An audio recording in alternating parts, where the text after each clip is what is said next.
ಇಳಿಕೆ ಮಾಡಿರುವ ಹಾಲಿನ ದರವನ್ನು ಕೂಡಲೇ ಹಿಂಪಡೆಯಲು ರಾಜ್ಯ ಸರ್ಕಾರ ಬಾಕಿ ಉಳಿಸಿಕೊಂಡಿರುವ ಹಾಲಿನ ಪ್ರೋತ್ಸಾಹಧನ ಕೂಡಲೇ ಬಿಡುಗಡೆ ಮಾಡಬೇಕು.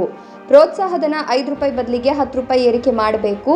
1 ಲೀಟರ್ ಹಾಲಿನ ಬೆಲೆ ₹50 ನಿಗದಿಪಡಿಸುವಂತೆ ಹಾಗೂ ಹೈನುಗಾರಿಕೆಯ ಇನ್ನಿತರ ಬೇಡಿಕೆಗಳನ್ನು ಈಡೇರಿಸುವಂತೆ ಒತ್ತಾಯಿಸಿ ಕೋಲಾರ ಜಿಲ್ಲೆಯ ಶ್ರೀನಿವಾಸಪುರ ಪಟ್ಟಣದ ಹಾಲು ಒಕ್ಕೂಟದ ಉಪಕೇಂದ್ರದ ಮುಂದೆ ಕರ್ನಾಟಕ ರಾಜ್ಯ ಹಾಲು ಉತ್ಪಾದಕರ ರೈತರ ಕ್ಷೇಮಾಭಿವೃದ್ಧಿ ಸಂಘ ಹಾಗೂ ಕರ್ನಾಟಕ ಪ್ರಾಂತ ರೈತ ಸಂಘದ ವತಿಯಿಂದ ಪ್ರತಿಭಟನೆ ಮಾಡಿ ಕೋಲಾರ ಕೋಚಿಮುಲ್ ವ್ಯವಸ್ಥಾಪಕ ನಿರ್ದೇಶಕರ ಮುಖಾಂತರ ಮುಖ್ಯಮಂತ್ರಿಗಳಿಗೆ ಮನವಿ ಪತ್ರ ತಲುಪಿಸುವಂತೆ ಮನವಿ ಪತ್ರ ಸಲ್ಲಿಸಿದರು. ಈ ಸಂದರ್ಭದಲ್ಲಿ ಕರ್ನಾಟಕ ರಾಜ್ಯ ಹಾಲು ಉತ್ಪಾದಕರ ರೈತರ ಕ್ಷೇಮಾಭಿವೃದ್ಧಿ ಸಂಘದ ಅಧ್ಯಕ್ಷರಾದ ನವೀನ್ ಮಾತನಾಡಿ, ಕೂಡಲೇ ಸರ್ಕಾರ ಇಳಿಕೆ ಮಾಡಿರುವ ಹಾಲಿನ ದರವನ್ನು ಹಿಂಪಡೆಯಲು ರಾಜ್ಯ ಸರ್ಕಾರ ಬಾಕಿ ಉಳಿಸಿಕೊಂಡಿರುವ ಹಾಲಿನ ಪ್ರೋತ್ಸಾಹಧನ ಕೂಡಲೇ ಬಿಡುಗಡೆ ಮಾಡಬೇಕು.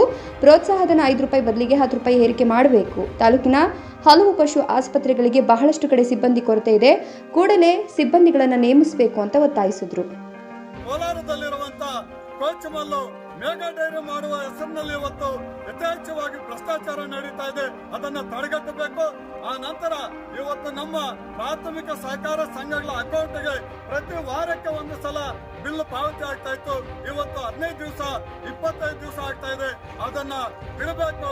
ಪ್ರತಿ ವಾರ ಡೈರಿಗಳಿಗೆ ಆ ಹಣವನ್ನು ಬಿಡುಗಡೆ ಮಾಡಬೇಕು ಬಿಲ್ಲನ್ನ.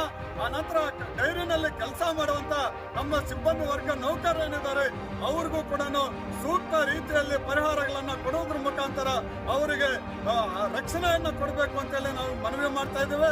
ಇವತ್ತು ಗ್ರಾಮೀಣ ಪ್ರದೇಶದಲ್ಲಿ ಹಸು ಸಾಕಾಣಿಕೆ ಮಾಡೋದು ಕಷ್ಟ ಆಗ್ತಾ ಇದೆ. ಅಲ್ಲಿ ಪಶು ಆಸ್ಪತ್ರೆಗಳಲ್ಲಿ ಇರ್ತಕ್ಕಂಥ ಏನು ಡಾಕ್ಟರ್ಗಳು ಮತ್ತೆ ಅಲ್ಲಿನ ಸಿಬ್ಬಂದಿ ವರ್ಗ ತೀರಾ ಕಡಿಮೆ ಆಗಿದೆ. ಆ ಸಿಬ್ಬಂದಿ ವರ್ಗವನ್ನ ರಾಜ್ಯ ಸರ್ಕಾರ ನೇಮಿಸಬೇಕು. ಪ್ರತಿ ಹಳ್ಳಿಗೂ ಕೂಡ ಯಾವುದೇ ಸಂದರ್ಭದಲ್ಲಿ ಹೈನುಗಾರಿಕೆಯಲ್ಲಿ ಪಶು ಸಂಗೋಪನೆಯಲ್ಲಿ ಹೆಚ್ಚು ಕಡಿಮೆ ಆಗದಂತ ಸಂದರ್ಭದಲ್ಲಿ ರೋಗಾಣುಗಳನ್ನ ತಡೆಗಟ್ಟಲಿಕ್ಕೆ ಚಿಕಿತ್ಸೆ ಮಾಡಲಿಕ್ಕೆ ಆ ಡಾಕ್ಟರ್ಗಳನ್ನ ಕಲಿಸಬೇಕು. ಇಲ್ಲಿ KFF ನಿಂದ ಕೂಡ ಗುಣಮಟ್ಟದ ಚಿಕಿತ್ಸೆಯನ್ನ ಕೊಡಬೇಕು ಅಂತೇಳಿ ನಾವು ಮನವಿ ಮಾಡ್ತಾ ಇದ್ದೀವಿ.